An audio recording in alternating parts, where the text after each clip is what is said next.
مقامات مقدسہ،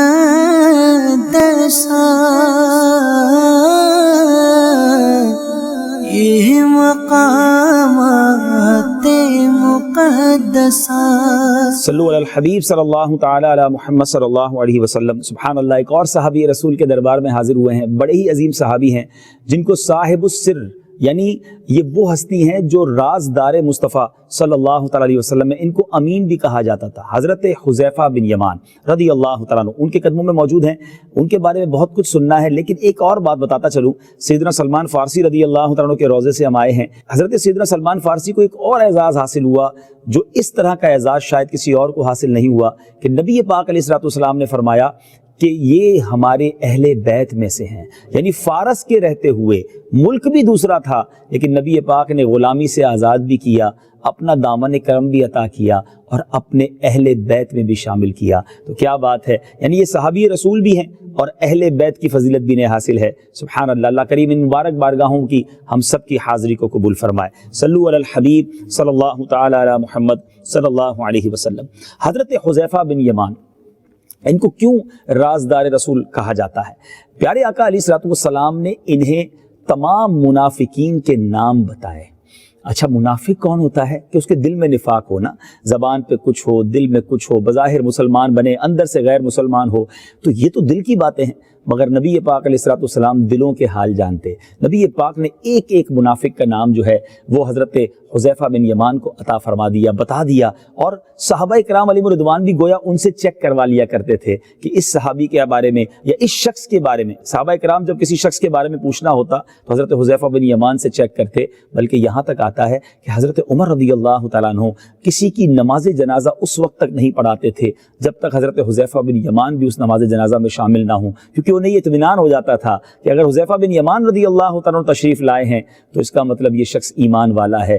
ایسی عظیم ہستی، اتنا کلوز ریلیشن، اتنا پیارا کنیکشن نبی پاک علیہ السلام سے حضرت حذیفہ بن یمان رضی اللہ تعالیٰ عنہ کا ہے۔ ایک بہت خوبصورت واقعہ بھی آپ کے بارے میں ملتا ہے کہ حضرت حذیفہ فرماتے ہیں کہ غزوہ خندق کا موقع تھا، یہ وہی غزوہ خندق ہے جو حضرت سیدنا سلمان فارسی رضی اللہ تعالیٰ عنہ کے مشورے سے خندق کھودی گئی تھی۔ فرماتے ہیں کہ ایک طرف تو مکے کے کافروں اور ان کے ساتھ کہ دوسرے کافروں کے بہت سے گروہ ہم پر چڑھائی کرنے آئے تھے اور حملے کے لیے تیار تھے، اور دوسری طرف خود مدینہ منورہ میں جو یہودی تھے وہ بھی ہمارے درپے تھے، ہمیں ہر وقت یہ خطرہ رہتا تھا کہ کہیں ہمارے گھر والوں کو وہ لوگ نہ مار دیں، تو اب ہم مدینہ منورہ کے باہر لڑائی میں مصروف تھے۔ اسی طرح میرے بیچے اسلامی بھائیوں، منافقین کی جماعت گھر کے تنہا اور خالی ہونے کا بہانہ کر کے اجازت لے کر اپنے گھروں کو واپس جا رہی تھی، اور نبی پاک علیہ السلام جو اجازت مانگتا تھا اسے اجازت عطا فرما دیتے تھے۔ اسی دوران ایک رات آندھی اس قدر شدت سے آئی کہ نہ اس سے پہلے کبھی آئی نہ اس کے بعد۔ اندھیرا اس قدر زیادہ تھا کہ آدمی کو اپنے پاس والا آدمی تو کجا اپنا ہاتھ بھی نظر نہیں آتا تھا، اور اتنی سخت کہ اس کا شور بجلی کی طرح گرج رہا تھا، یعنی آندھی کی جو آواز تھی وہ اس قدر شدید تھی۔ کہتے منافقین اپنے گھروں کو لوٹ رہے تھے، ہم 300 کا مجمع اسی جگہ پر تھا، پیارے آقا علیہ السلام تھے، ہم صحابہ بھی نبی پاک کے ساتھ تھے۔ اب پیارے آقا باری باری ایک دوسرے کا حال پوچھ رہے تھے، نظر کوئی نہیں آ رہا ایک دوسرے کو بظاہر، تو ایک دوسرے کا حال پوچھ رہے تھے، اس اندھیرے میں ہر طرف تحقیقات فرما رہے تھے۔ اتنے میں نبی پاک علیہ السلام کا گزر میرے پاس سے ہوا، تو نہ تو دشمن کے بچاؤ کے واسطے کوئی ہتھیار تھا، نہ سردی کے بچاؤ کے لیے کوئی کپڑا تھا، میرے پاس ایک چھوٹی سی چادر تھی جو اوڑھنے میں گھٹنوں تک آتی تھی، اور وہ بھی میری نہیں، میری اہلیہ کی تھی، تو میں گھٹنوں کے بل زمین سے چمٹا ہوا بیٹھا تھا، چادر اوڑی ہوئی تھی۔ اے میرے بیٹے اسلامی بھائیو، سخت سردی میں اگر پورا لباس نہ ہو تو کیا حال ہوتا ہوگا۔ نبی پاک علیہ السلام جب حضرت حذیفہ بن یمان کے پاس سے گزرے تو حضرت حذیفہ بن یمان کہتے ہیں میرے پاس دشمن سے لڑائی کے لیے بچاؤ کے لیے کوئی ہتھیار بھی نہیں تھا، سردی کے بچاؤ کے لیے کوئی کپڑا بھی نہیں تھا، ایک چھوٹی سی چادر تھی جو میری نہیں، میری اہلیہ کی تھی، اور میرے گھٹنوں تک آتی تھی۔ کہتا ہے میں زمین سے چمٹ کر اس چادر کو اوڑے سردی سے بچنے کی کوشش کر رہا تھا کہ نبی پاک علیہ السلام نے دریافت فرمایا کون ہے؟ میں نے عرض کی حذیفہ، مجھ سے سردی کے مارے اٹھا ہی نہیں گیا، شرم کے مارے میں زمین سے چمٹ گیا۔ نبی پاک علیہ السلام نے ارشاد فرمایا کھڑے ہو جاؤ، دشمنوں کے جتھے میں لا کر ان کی خبر لاؤ، دیکھو کیا ہو رہا ہے۔ کہنے سردی اتنی تھی کہ میں کھڑا ہی نہیں ہو پا رہا تھا، اور آقا نے فرمایا کھڑے ہو جاؤ۔ اب اس وقت گھبراہٹ اور خوف اور سردی کی وجہ سے میں سب سے زیادہ خستہ حال تھا، مگر تعمیل ارشاد میں کھڑا ہو گیا. نبی پاک نے فرمایا نا کھڑا ہو گیا. نبی پاک علیہ السلام نے کیا دعا دی دیکھیں. آقا علیہ السلام نے سردی میں بھیجنا تھا نا, دعا فرماتے ہیں اللہم احفظہ من بین یدیہ ومن خلفہ وعن یمینہ وعن شمالہ ومن فوقہ ومن تحتہ. آقا نے دعا کی اللہ تو اس کی حفاظت فرما سامنے سے, پیچھے سے, دائیں سے, بائیں سے, اوپر سے, نیچے سے. حذیفہ کہتے ہیں نبی پاک علیہ السلام کا دعا کرنا تھا, خوف بھی چلا گیا, سردی بھی چلی گئی. نبی پاک کی دعا تھی نا. اب کہتے ہیں ہر قدم پر مجھے ایسا معلوم ہو رہا تھا کہ میں گرمی میں چل رہا ہوں, اتنی شدید آندھی چل رہی ہے. کہتے ہیں پیارے آقا علیہ السلام نے ایک اور بھی حکم دیا تھا, کوئی حرکت نہیں کرنا, بس چپ چاپ دیکھنا اور واپس آ جانا کہ وہ کر کیا رہے منافقین اور وہ کفار کیا کر رہے ہیں. میں گیا وہاں, دیکھا ان کی فوج میں داخل ہو گیا, وہاں لوگ آگ سیک رہے تھے اور میں بھی ان کے ساتھ قریب ہو گیا. ہر طرف سے واپس ہو کر دیکھا کہ واپس چلو کی صدائیں آ رہی. وہ بھی واپس جانے کی تیاریاں کر رہے تھے. ہر شخص اپنے قبیلے والوں کو آواز دے کر یہ کہتا تھا کہ واپس چلو. ہوا کی تیزی کی وجہ سے چاروں طرف سے پتھر ان کے خیموں پر برس رہے تھے, خیموں کی رسیاں ٹوٹی جا رہی تھیں اور گھوڑے وغیرہ جانور ہلاک ہو رہے تھے. ابو سفیان جو اس وقت ساری جماعتوں کا سردار بن رہا تھا, آگ پر ہاتھ سینک رہا تھا. میرے دل میں بڑا خیال آیا کہ موقع اچھا ہے, آج ہی اس کا کام تمام کر دیتے ہیں. لیکن نبی پاک علیہ السلام کا ارشاد یاد آیا, اے حذیفہ کوئی حرکت نہ کرنا, بس سارا کچھ دیکھ کر واپس آ جانا. اتنے میں ابو سفیان کو یہ خیال آیا کہ کوئی جاسوس آیا ہوا ہے, شبہ ہوا, تو کہا کہ ہر شخص اپنے برابر والے کا ہاتھ پکڑ لے تاکہ پتہ چل جائے گا کہ برابر والا کون ہے. تو کہتے میں نے بھی ایک آدمی کا ہاتھ پکڑ لیا اور پکڑ کر پوچھا کہ تو کون ہے. اس نے کہا تو مجھے نہیں جانتا, میں فلاں ہوں. یعنی اس سے پہلے کہ وہ سوال پوچھتا حضرت حذیفہ نے کسی کا ہاتھ پکڑ کے پوچھا بتاؤ کون ہو, تو اس نے اپنا تعارف کرا دیا. تو وہاں بچت ہو گئی. اور اس کے بعد کہتے ہیں وہاں سے واپس آیا, آدھے راستے پر تھا تو تقریباً 20 سوار مجھے امامہ باندھے ہوئے ملے. انہوں نے کہا کہ اپنے آقا علیہ السلام سے کہہ دینا اللہ عز و جل نے دشمنوں کا انتظام کر دیا ہے, بے فکر رہیں. گویا فرشتے آئے تھے. یہ آندھی جو ہے نا میرے میٹھے اسلامی بھائیوں, غزوہ خندق میں لڑائی نہیں ہو سکی تھی, ایسی آندھی چلی کہ ان کے خیمے اکھڑ گئے, ان کا تمام ساز و سامان بکھر گیا اور وہ لشکر ناکام و نامراد ہو کر واپس لوٹا. مگر حضرت حذیفہ بن یمان وہ تھے جن کو نبی پاک نے دشمنوں کے درمیان سخت آندھی میں, سخت سردی میں اپنا نمائندہ بنا کر بھیجا. اے میرے میٹھے اسلامی بھائیوں, کہتے ہیں جب واپس پہنچا, سنو اب انعام کیا ملا, کام پورا کر کے آئے نا. تو نبی پاک علیہ السلام ایک چھوٹی سی چادر اوڑھے نماز پڑھ رہے تھے. اور یہ میرے آقا کی عادت کریمہ کہ جب کوئی گھبراہٹ کی بات پیش آتی تو نبی پاک علیہ السلام نماز کی طرف توجہ فرماتے. نماز سے فراغت پر میں نے وہاں کا جو منظر دیکھا سب عرض کر دیا کہ حضور وہاں تو تتر بتر ہو گیا سارا معاملہ.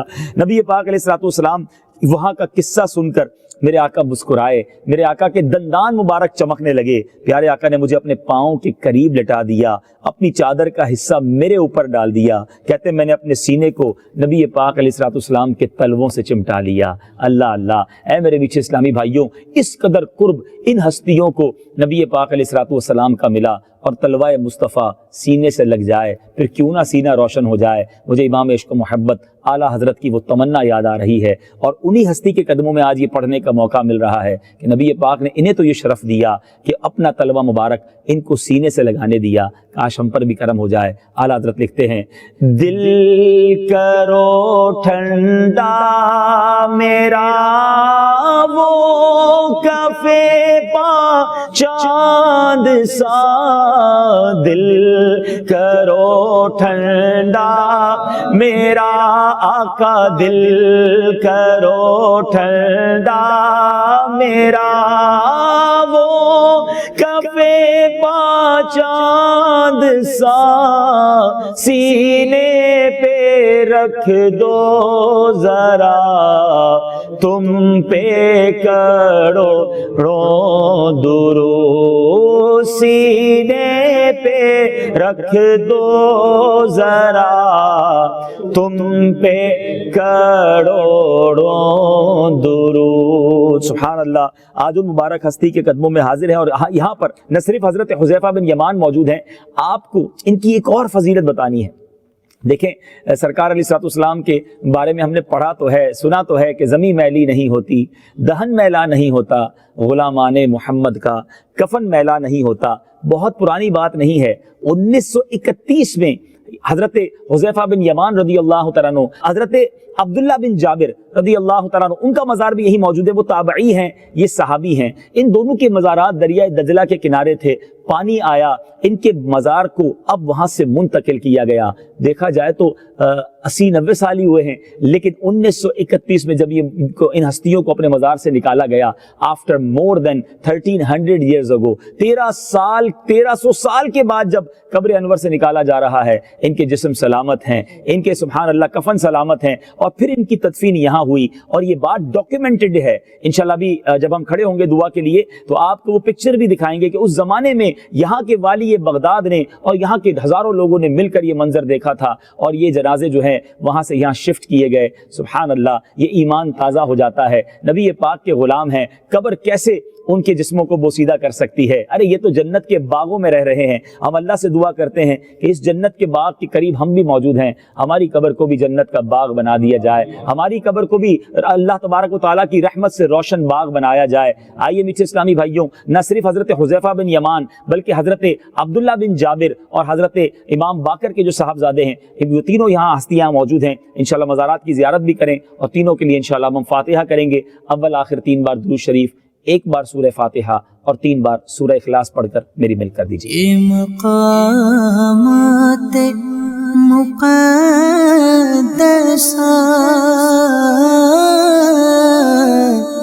یہ مقامات مقدسہ۔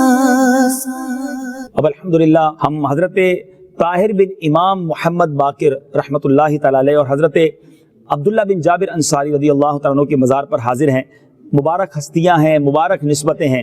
ایک صاحبزادے ہیں حضرت جابر رضی اللہ تعالیٰ عنہ کے، سبحان اللہ، جابر بن عبداللہ عظیم صحابی، نبی پاک علیہ الصلوۃ والسلام خاص طور پر جو حدیث نور ہے، عاشقان رسول وہ حدیث سن کر جھومتے ہیں۔ آئیے ذرا عربی متن میں وہ حدیث بھی سن لیجئے، پڑھ بھی لیجئے، اس کا ترجمہ بھی سنیے۔ عن جابر رضی اللہ تعالی عنہ قال سألت رسول الله صلى الله تعالى عليه وآله وسلم عن أول شيء خلقه الله تعالى فقال هو نور نبيك يا جابر خلقه الله۔ حضرت جابر رضی اللہ تعالیٰ عنہ سے روایت ہے، آپ رضی اللہ تعالیٰ عنہ نے فرمایا، میں نے رسول اللہ صلی اللہ تعالیٰ علیہ وآلہ وسلم سے پوچھا، اللہ تعالیٰ نے سب سے پہلے کس چیز کو پیدا کیا ہے؟ آپ صلی اللہ تعالیٰ علیہ وآلہ وسلم نے فرمایا، اے جابر، اللہ تعالیٰ نے سب سے پہلے تیرے نبی کے نور کو پیدا فرمایا ہے۔ جی، یہ وہی حضرت جابر انصاری ہیں جو غزوہ خندق کے موقع پر میرے آقا جن کے گھر گئے تھے اور ان کے بچوں کو زندہ کیا تھا۔ ایک بڑا طویل واقعہ ہے کہ آقا کی دعوت حضرت جابر بن عبداللہ نے کی تھی، نبی پاک گھر گئے تھے، والدہ نے بکری ذبح کی تھی، اور جب بکری ذبح ہوتے ہوئے بچوں نے دیکھا تو ایک دوسرے کو ذبح کر دیا۔ تو ہو سکتا ہے حضرت عبداللہ بن جابر انہی صحابزادوں میں سے ہوں، کیونکہ ایک صحابزادے نے دوسرے کو ذبح کر دیا تھا، اور دوسرے جو ہے وہ خوف کے مارے جب آگے دوڑے تھے، والدہ ان کو بلانے گئی تو وہ چھت سے گر کر انتقال کر گئے تھے۔ تو ان دونوں صحابزادوں کو نبی پاک نے اپنی دعا سے اللہ کی رحمت سے زندہ فرمایا تھا۔ ہو سکتا ہے ان دونوں میں سے کوئی ایک صحابزادے حضرت عبداللہ بھی ہوں۔ سبحان اللہ، صلو علی الحبیب صلی اللہ تعالی علی محمد صلی اللہ علیہ وسلم۔ میٹھے میٹھے اسلامی بھائیوں، یہ یہاں پر ایک ڈاکیومنٹ بھی موجود ہے کہ یہ 1931 میں 1350 سنہ ہجری اور 1931 تھا، اور یہ دو ہستیاں حضرت حذیفہ بن یمان جو صحابی رسول ہیں اور تابعی جو ہیں حضرت عبداللہ، ان دونوں کے جو مزارات تھے یہ میرے میٹھے اسلامی بھائیوں سیدنا سلمان فارسی رضی اللہ تعالیٰ عنہ کے مزار کے اب یہاں آ کر تدفین کیے گئے۔ وہاں پر دریائے دجلہ کے کنارے پانی تھا۔ آپ یہ منظر دیکھ رہے ہیں اس زمانے کا کہ جب یہ جنازے نکالے گئے اور یہاں پر لایا گیا۔ سبحان اللہ، ہم اس مزار پر موجود ہیں، اور ایک بہت خوبصورت حدیث پاک، حذیفہ بن یمان من اصفیاء الرحمن، نبی پاک علیہ الصلوۃ والسلام فرماتے ہیں کہ حذیفہ بن یمان جو ہیں وہ اللہ کے نیک بندوں اور متقیوں میں سے ہیں۔ تو جس کی شان نبی پاک علیہ الصلوۃ والسلام بیان کریں، اس ہستی کا عالم کیا ہوگا۔